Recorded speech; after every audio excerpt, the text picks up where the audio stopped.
2 da tarde, 16 minutos. Vamos já dar boa tarde aos nossos comentaristas políticos que estão presentes neste quadro de quarta-feira. Quem veio? E aí, Edna Maciel, boa tarde, senhora. Seja bem-vinda. Boa tarde, Lívio. Boa tarde a todos. Eu estou mandando do João porque ele está apanhando do microfone, Edna. Estou para levantar ele e ajudar o João com o microfone. Por favor, isso acontece, né? Boa tarde, João Magalhães. Boa tarde, Lívio Galeno. Boa tarde a todos. Vai dar certo. Eliezer Rodrigues, boa tarde. Boa tarde, Lívio, Edna, João, telespectadores, boa tarde a todos. Quando o João apanha do microfone, eu vou chamar o nosso primeiro assunto, porque em meio à crise do transporte coletivo, o Poder Legislativo Municipal está debatendo a formalização de outros meios de locomoção de passageiros. Até os ligeirinhos podem ser beneficiados. O projeto do táxi lotação deve dar mais um passo na Câmara Municipal de Teresina. Um projeto piloto está prestes a entrar em prática. É uma implantação já do projeto piloto que vai se dar na Zona Norte, onde a gente vai ter lá em torno de 10 a 15 táxis treinados no intuito que a gente crie esse novo modelo de transporte coletivo em automóveis. Estará presente também a questão dos ligeirinhos, porque é uma preocupação nossa, porque essas pessoas, elas querem se legalizar. Então a S-Trans estará aqui presente, juntamente com o sindicato dos taxistas, com as cooperativas de táxi e também os representantes do ligeirinho. O que a gente quer é que a comunidade, que a nossa população, ela tenha esse transporte eficiente, rápido e seguro, ou seja, através de carros que passem por fiscalização. No Piauí, partidos políticos buscam se ajustar às alianças firmadas a nível nacional. As executivas nacionais do Democratas e do PSL estão acertando uma fusão entre as duas siglas partidárias. No Piauí, o presidente do PSL, vereador de Teresina, Luiz André, mostra boas expectativas com a possibilidade. É uma realidade que está definida a nível nacional. As duas executivas, tanto do Democrata quanto do PSL, Luciano Bivar e a Semineto, estão em conversações constantes. E as notícias que eu tenho, não só pela mídia e em conversa de WhatsApp, é que a partir do dia 21, as conversas e as definições irão se concretizar. Nos estados, ainda não houve definição de quem vai assumir tanto o diretório aqui do Piauí como de outros estados do Brasil. Mas assim, eu acho que vai ter que ter critério, vai ter que ter acordos, mas esse partido que vai ter 81 deputados federais e cerca de 10 senadores é um partido maior na Câmara e, se eu não me engano, a quarta maior força no Senado Federal. Isso era da base do presidente Bolsonaro? Eu acredito que não, né? Assim, as conversações para o partido ser de terceira via. Edna Maciel, vamos começar falando sobre transporte público. A questão do táxi lotação continua sendo debatida na Câmara Municipal de Vereadores, também como a questão dos ligeirinhos. É uma situação importante de se olhar para a realidade desses teresinenses que estão exclusivamente tentando ganhar a vida de uma forma honesta e que precisam, é claro, de um aval do poder público para fazer isso, Edna. Acho que são medidas até, de certa forma, louváveis, se discutir a questão de teresinenses que só querem trabalhar. Já que chegamos aqui, Lívio, a esse ponto, né, as alternativas, eu lembro bem que antigamente a única alternativa, além do táxi, era o mototáxi, também levou todo um tempo para se legalizar.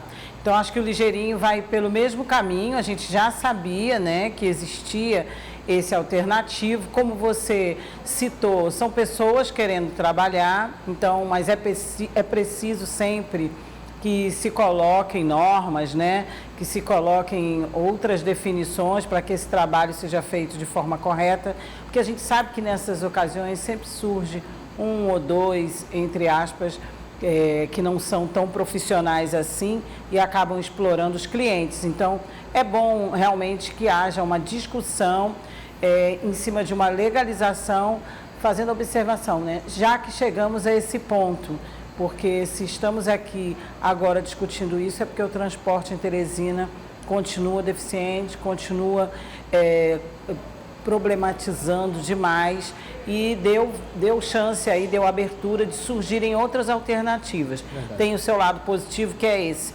criando e gerando mais trabalho. Eliezer Rodrigues, estamos diante de uma tendência, de certa forma, já aceita como real, fusão de democratas com o PSL. Vai vir um partido muito forte aí. Imagino, sim, Lívia, um grande partido com a maior bancada na Câmara, uma das maiores no Senado da República. Agora, compreendo que não é uma matemática muito simples, né? Até porque parte dos parlamentares que pertencem a um dos dois partidos pode não aceitar essa fusão, pode não concordar, pode não querer integrar essa pactuação e seguir outros rumos. O fato é que observamos um fenômeno já projetado, que é a redução do número de partidos. Se dois viram um, então uma sigla deixa de existir, né? Nasce um novo grupo político com um novo número, com novas bandeiras, com alguma ideologia diferenciada. Enfim, o número em si de partidos tende a diminuir no Brasil. Esse é um dos objetivos perseguidos pela reforma política, aprovada em 2017, salvo engano, né? Então, esse é um fenômeno interessante de ser observado, né? Essa força para tentar reduzir a quantidade de siglas partidárias, especialmente no Congresso Nacional. Esse também é um ponto que precisa ser considerado, Lívio Galeno.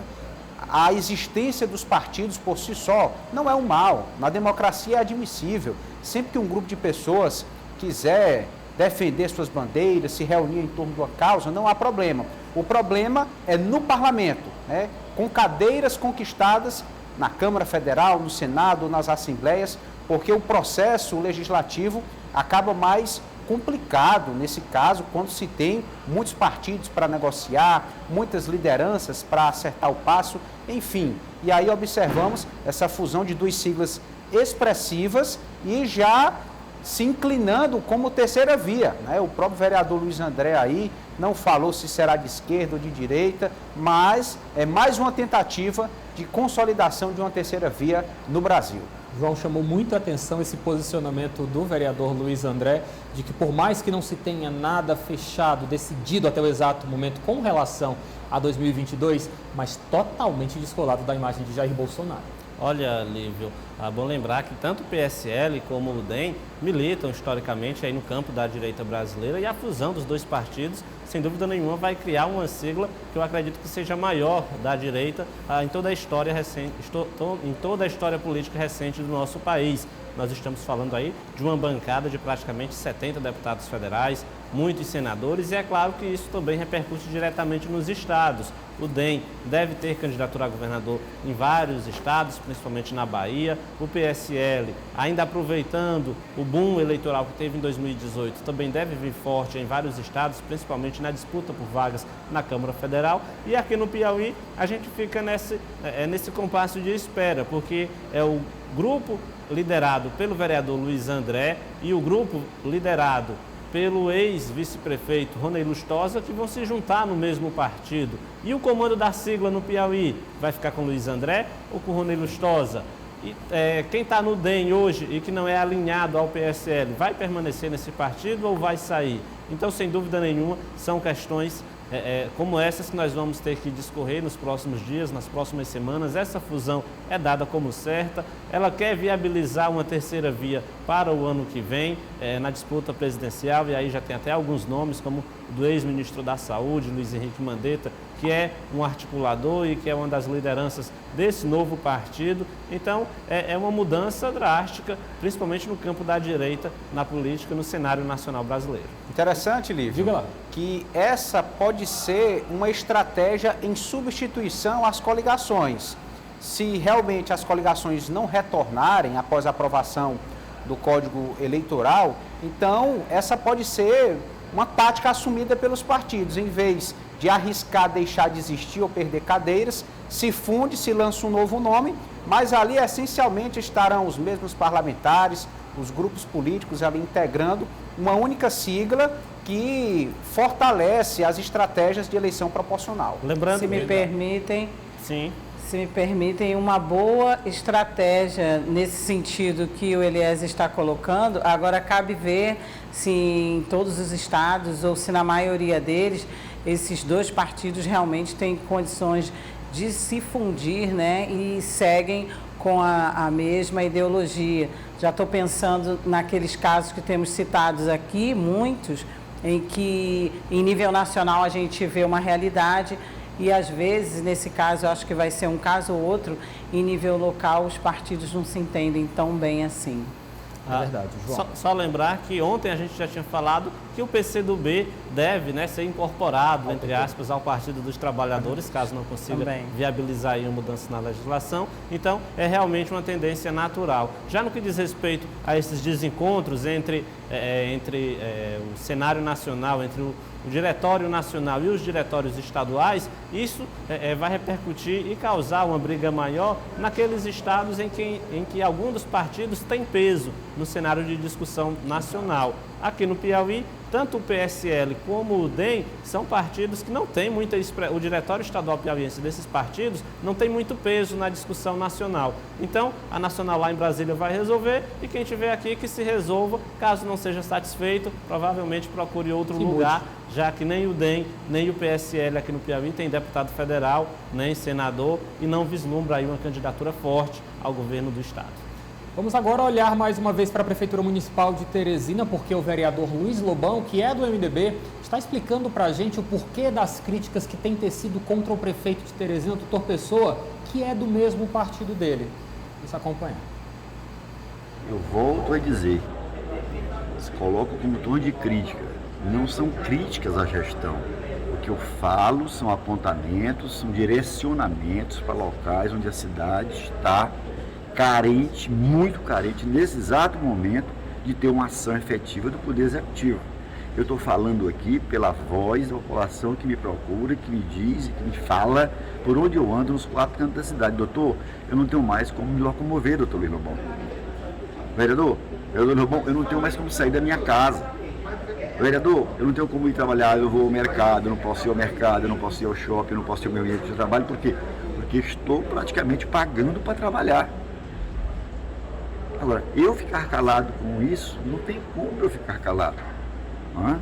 Esse é o problema que Teresina está passando. Eu entendo que é o início de uma gestão, eu entendo que na hora que se entra, quem nunca administrou, tem ali 60, 90 dias para tomar pé e dar seguimento aos problemas da cidade, a tentar solucionar os problemas da cidade. Eu entendo, eu vejo por esse lado. Estão levando a coisa para o outro lado.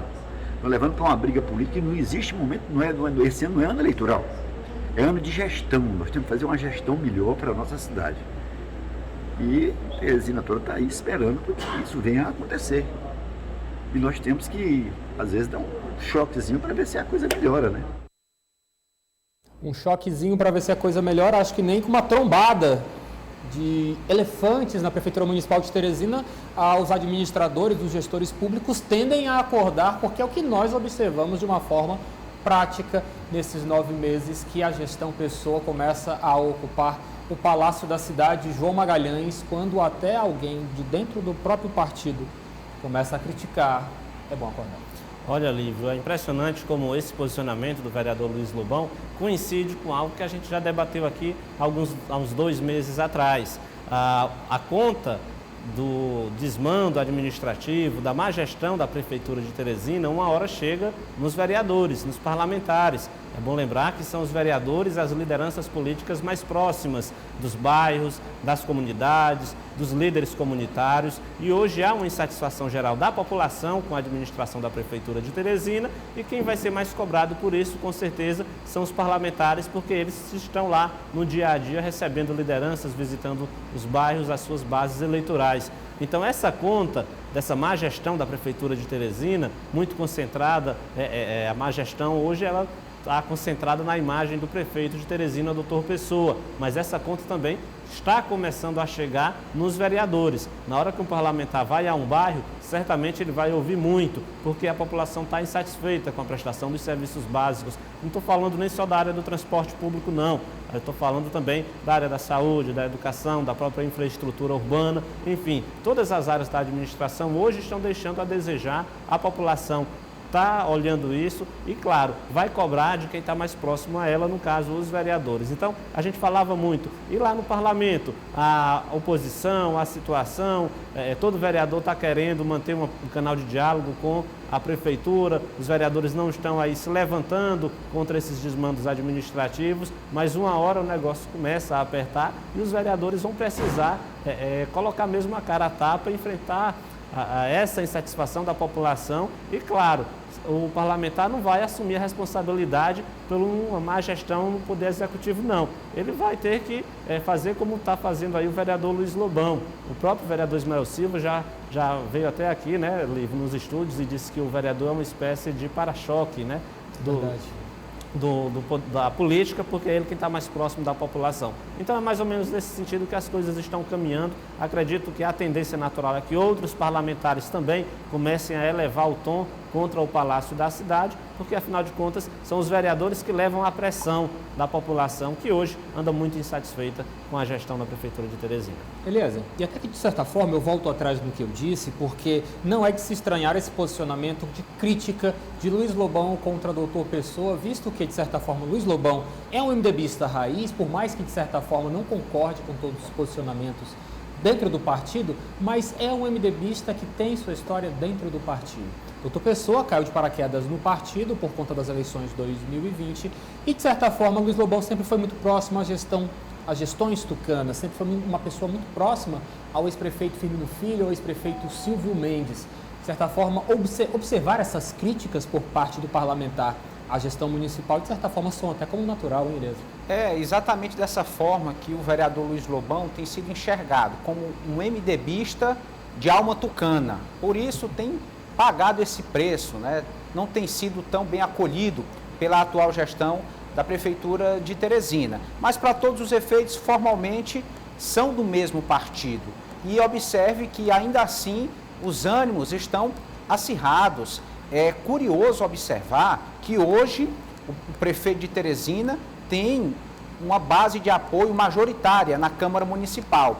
Mas a tendência é que essa base venha a diminuir e, quem sabe, no futuro, dependendo do desgaste, ser minoria. E aí já compromete a governabilidade. Nós sabemos que o chefe do Poder Executivo precisa do apoio do Parlamento para deliberar, para tomar decisões, para fazer valer muitos projetos de interesse da população. Então você tem hoje, por exemplo, um vereador que declara apoio ao prefeito, que faz parte da base, que tem acesso, que consegue uma atuação maior graças ao suporte da prefeitura, mas a prefeitura é tão incompetente, se desgasta, carrega uma impopularidade muito grande ao ponto disso representar prejuízo político para o parlamentar, que tende a se distanciar. É o que está acontecendo aqui hoje no município de Teresina. A base de oposição na Câmara tende a aumentar contra o prefeito Dr. Pessoa.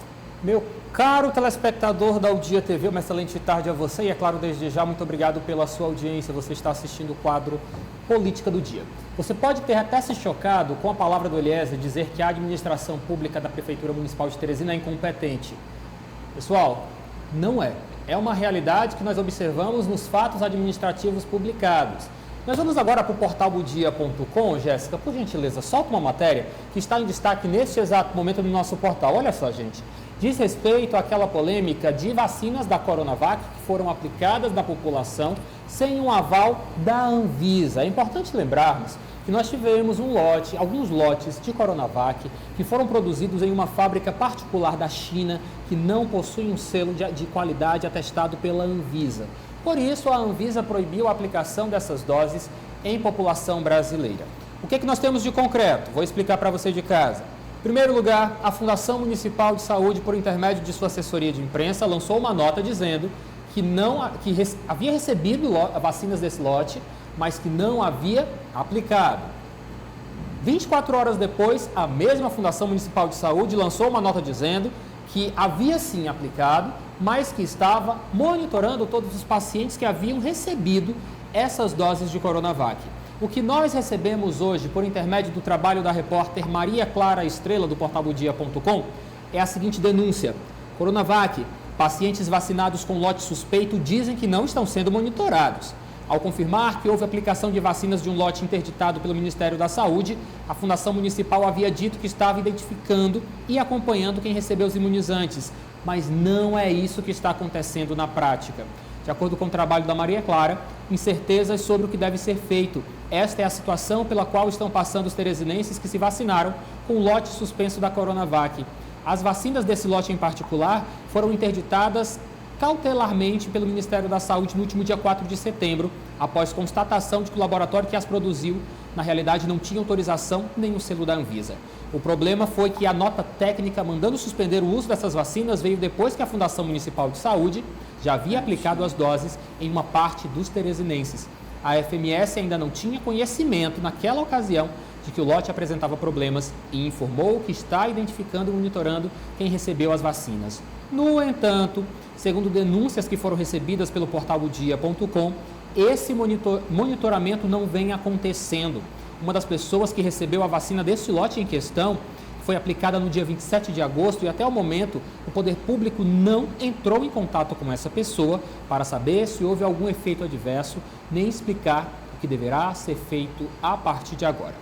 O outro lado, é claro, nós procuramos a Fundação Municipal de Saúde, que realmente decidiu não se manifestar acerca desta denúncia recebida pelo portal odia.com. Se não é incompetência, é o que, Edna Maciel? Eu não sei mais como caracterizar. Vou repetir o que tenho falado aqui, alguns colegas reiterado. Falta de planejamento, desorganização, falta de gestão, enfim, nós aqui na Odia não queremos e nem estamos fazendo nenhum tipo só de crítica, porque quando o gestor, tanto em nível municipal, estadual ou federal, faz a sua boa gestão, faz o seu dever de casa, a gente anuncia também, divulga e aplaude. Claro. Mas não é o caso. Não é o caso. E nós estamos vendo, está aí documentado. Ora, se houve realmente, se aconteceu dessa forma que nós estamos noticiando e buscamos todos os órgãos e todos os dois lados, então o Ministério da Saúde orienta que se monitore, tem que ser monitorado. O erro já aconteceu, a Fundação já justificou que só foi notificada depois, então se isso aconteceu dessa forma, então tem que haver sim um monitoramento. É muito grave, até porque só um especialista vai poder falar, mas é óbvio que deve ter algum tipo de problema de reação ou não, né? Mas nós temos que saber se realmente é dessa forma e só vamos saber ouvindo um especialista. E a Fundação só vai poder saber e detectar se estiver monitorando como deve ser feito. Então, se não é incompetência, é falta de cada um desses pontos que eu falei e que gera, sim, o pensamento de incompetência na hora de gerir. Ô, João Magalhães, é claro que nós estamos aqui para apresentar fatos à sociedade. Uma gestão pública tem o direito de errar? É óbvio que tem. E como foi justificado pela Fundação Municipal de Saúde, nós estamos diante de uma situação que foi noticiada, que foi modificada após uma notificação do Ministério da Saúde a posterior.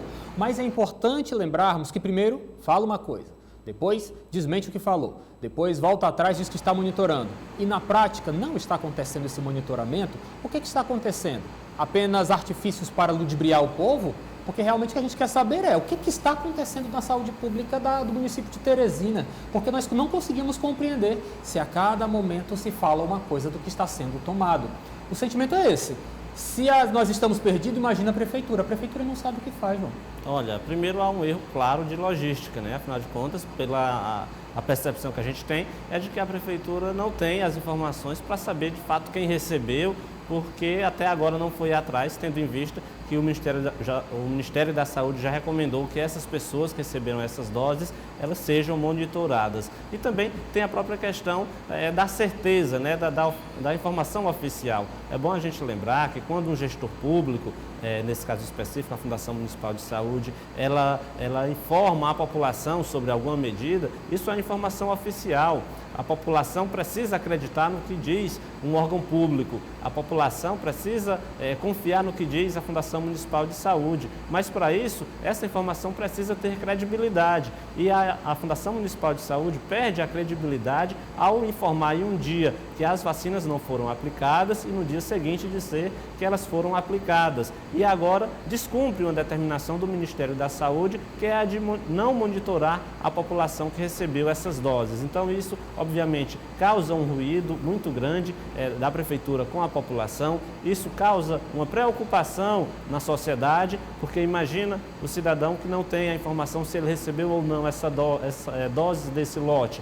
Então tudo isso precisa ser esclarecido e cabe ao Poder Público Municipal ter esse controle e fazer esse monitoramento, claro, para resguardar principalmente a segurança e a vida das pessoas. Na medida em que a Fundação Municipal de Saúde demonstra que não tem as condições técnicas, que não cumpriu ali os devidos protocolos de monitoramento dessa população, a gente tem aí uma incompetência e, claro, até a imagem de descaso da Fundação junto à população teresinense. Afinal de contas, é um caso muito sério. A gente está falando da saúde das pessoas e o cidadão que recebeu as doses desse lote específico, ele precisa ter a certeza de que está sendo monitorado e de que ele tem um protocolo a seguir caso apareça alguma situação adversa. Como já foi dito, a denúncia está publicada no portal odia.com. Olha só, gente, nós vamos dedicar os nossos próximos 10 minutos aproximadamente a debater talvez o assunto político que mais aqueceu esse segundo semestre do ano de 2021 e que vai fazer um burburinho amanhã, quinta-feira, 16 de setembro. Vamos falar de eleições para conselheiro do Tribunal de Contas do Estado do Piauí. Rafael, por gentileza, pode soltar o materialzinho que a gente preparou, apresentando para você de casa as regras do pleito de amanhã. A eleição está marcada para amanhã, quinta-feira, 16 de setembro, às 11 horas na Alep. Cada candidato vai ter 8 minutos para se apresentar livremente ao eleitorado, no caso, os 30 deputados da Assembleia Legislativa do Estado do Piauí. Após essa apresentação, apenas os parlamentares podem fazer perguntas aos postulantes a conselheiro do cargo ao cargo de conselheiro do Tribunal de Contas do Estado do Piauí. Cada pretendente à vaga poderá levar 3 convidados. Rafael, pode avançar. É importante lembrarmos também que vai eleito quem alcançar a maioria absoluta, 16 dos 30 votos à disposição na Assembleia. Teremos um segundo turno, no caso, se não tivermos candidatos que alcancem esses 16 votos. E é importante lembrarmos que o segundo turno, como é tradicionalmente produzido aqui no Brasil, é com os 2 mais votados. O vencedor, nem segundo turno, se assim o for, será com maioria simples, mais uma vez 16 votos dos 30 votos ali da Assembleia Legislativa. Em caso de empate, o mais idoso será escolhido. Só para título de conhecimento, nós temos 10 candidatos inscritos neste processo de conselheiro do Tribunal de Contas do Estado do Piauí. São eles: o deputado Flávio Rodrigues Nogueira Júnior, Tiago Edisandro Alberto Normando, José Ribamar Noleto de Santana, Nayara Figueiredo de Negreiros, Roosevelt dos Santos Figueiredo, Ricardo Teixeira de Carvalho Júnior, Flora Isabel Nobre Rodrigues, Wilson Nunes Brandão, José de Jesus Cardoso da Cunha e Flávio Teixeira de Abreu Júnior. 10 candidatos que vão disputar a vaga de conselheiro do Tribunal de Contas do Estado do Piauí a ser definida amanhã. Começo fazendo um comentário acerca deste assunto porque o Sistema de Comunicação, de uma forma muito livre, abriu a oportunidade, Edna, João e Eliezer, para que todos os 10 candidatos pudessem se apresentar à sociedade. Sempre soubemos e, é claro, reiteramos, que sabíamos que apenas os eleitores seriam os deputados estaduais. Mas nada melhor do que abrir este espaço em TV aberta para que esses candidatos se pronunciassem à população, porque no fim das contas vão prestar serviço à população. Se apresentassem, defendessem por que queriam ser conselheiros do Tribunal de Contas do Estado do Piauí. Dos 10, 6 participaram da nossa sabatina e são os 6 com perfil mais técnico. Os 4 políticos não participaram, mesmo tendo sido avisados com grande antecedência. João Magalhães, o que isso diz à nossa sociedade? Olha, primeiro, Lívio, ressaltar que há muito tempo a sociedade cobra uma participação mais efetiva da sociedade civil organizada no que diz respeito a esse processo de escolha de conselheiro do Tribunal de Contas do Estado. É claro que o modelo atual segue a Constituição, segue a legislação atual, do ponto de vista legal, não há nenhum erro. Mas, como você bem disse, o conselheiro do Tribunal de Contas do Estado, ele presta um serviço a toda a população, a toda a sociedade e trabalha com transparência. O Tribunal de Contas do Estado tem como função primordial garantir, claro, o controle dos gastos públicos e cobrar a transparência do poder público municipal e do poder público estadual. Quando uma emissora de TV abre espaço para um debate e os candidatos que vão lá para trabalhar pela transparência faltam a esse debate, é claro que eles estão perdendo um espaço de garantir à população o direito de conhecer o que cada candidato pensa sobre o papel do conselheiro do Tribunal de Contas do Estado. A transparência, que é uma regra primordial no âmbito do controle de contas, ela perde muito quando a gente tem candidatos que simplesmente deixam de participar desse debate e, é claro, que a sociedade sai perdendo muito, porque a sociedade tem interesse e tem o direito de saber como pensam cada candidato, quais as propostas que ele pretende colocar em prática, caso alcance o cargo de conselheiro, porque de fato é uma função muito importante para a sociedade. Então a gente lamenta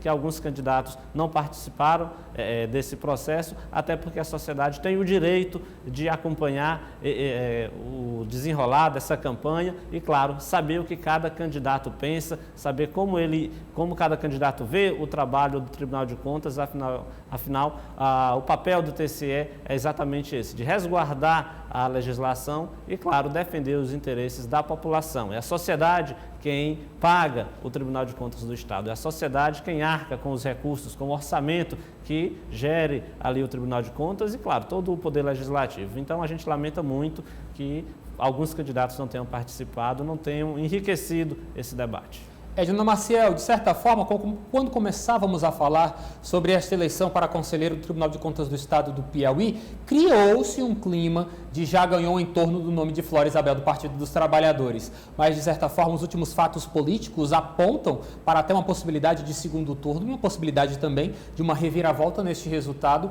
apontando pelos bastidores um crescimento, é claro, lembrando que são informações não confirmadas, de Wilson Brandão do Partido Progressistas nessa disputa. Suas expectativas, Edna?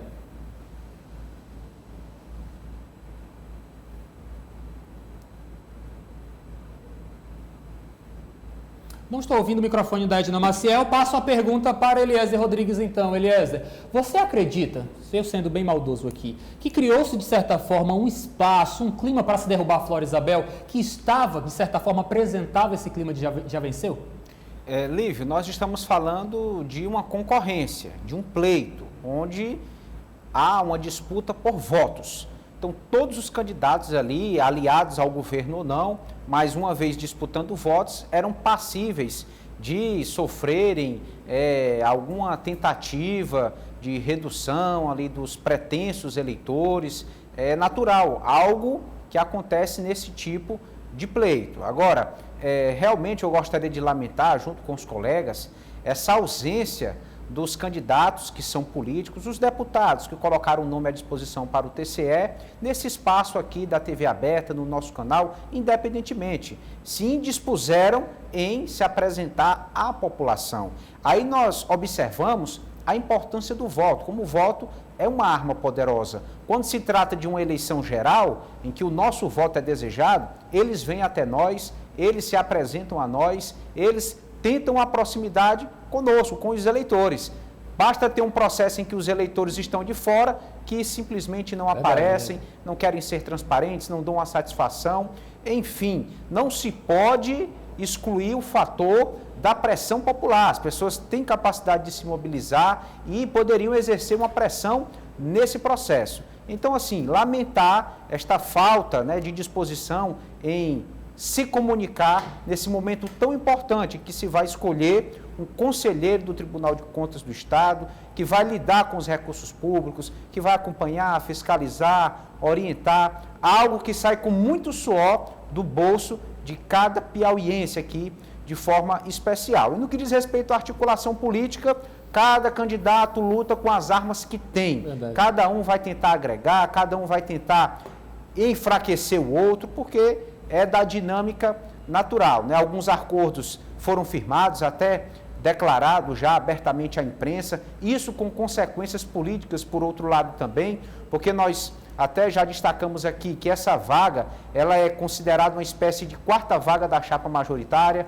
ela interfere em toda uma articulação e à medida que alguém declara um voto que de repente está contra a orientação do partido ou de um líder maior, isso já tem consequências também, como aconteceu. Enfim, é um processo que precisa realmente ali do nosso acompanhamento e a sociedade tem direito a uma satisfação. Eliezer vai estar acompanhando ao vivo direto da Assembleia, trazendo informações para a gente na edição de amanhã do Jornal O Dia News. Edna, só para encerrar a sua opinião. Isso, bom, pontuei sobre essa questão também, que acho que tanto a população, os eleitores, os interessados perdem, quanto também os candidatos que não compareceram, seja lá quais forem os seus motivos, né? Perderam realmente uma grande oportunidade, um espaço no meio de comunicação, em que poderão inclusive fazer o que a gente vem fazendo aqui, que é passando informação para a população de como os poderes atuam, o que é transparência, como funcionam. Bem, quanto às minhas expectativas que você falou em relação a essa polêmica que vem se falando nesses últimos dias, em relação de estarem mesmo fazendo uma campanha, vamos dizer assim, né? Já que virou uma grande campanha essa escolha, uma campanha contra o nome de Flora Isabel, acho que tivemos aí, da deputada Flora Isabel, tivemos aí o nome no início, inclusive falamos muito aqui da disponibilidade do deputado Wilson Brandão, falamos sobre essa grande polêmica dos grupos em relação ao formato de escolha, as mudanças, há tanto as indicações que vêm do governador, que vêm da própria Assembleia e do corpo técnico estarem abertos a uma mudança no próximo edital. Analisamos que é muito precipitado, que nesse momento não seria o momento dessa mudança, mas a população demonstrou um grande interesse sobre esse assunto. Não posso nem colocar essa expectativa de que realmente a candidata Flora Isabel será e é agora a grande expectativa, o grande nome que poderá ganhar. Acho, sim, que os candidatos políticos têm força e que é a Assembleia que vai fazer essa escolha ainda nesse pleito. Agora, toda essa movimentação que está se fazendo, não posso afirmar na minha análise que a deputada Flora Isabel será derrubada por essa força, por essa campanha, mas que ela pode estar existindo, pode, ninguém se pronunciou, ainda não temos nada oficial, mas os bastidores é o que dizem, que realmente o nome dela ficou muito forte e que o embate está maior. Vamos ver amanhã, vamos acompanhar aí toda a cobertura. Sim, senhora. Obrigado, Edna. Boa tarde. Obrigada, senhor. Muito obrigada a vocês, principalmente aos que nos assistem pela audiência. Tchau, João. Obrigado. Boa tarde. Boa tarde, Levi. Boa tarde a todos. Amanhã, Eliezer, direto da Assembleia Legislativa. Obrigado, Eliezer. Boa tarde. Com certeza. Boa tarde a todos. Até amanhã. Política do Dia.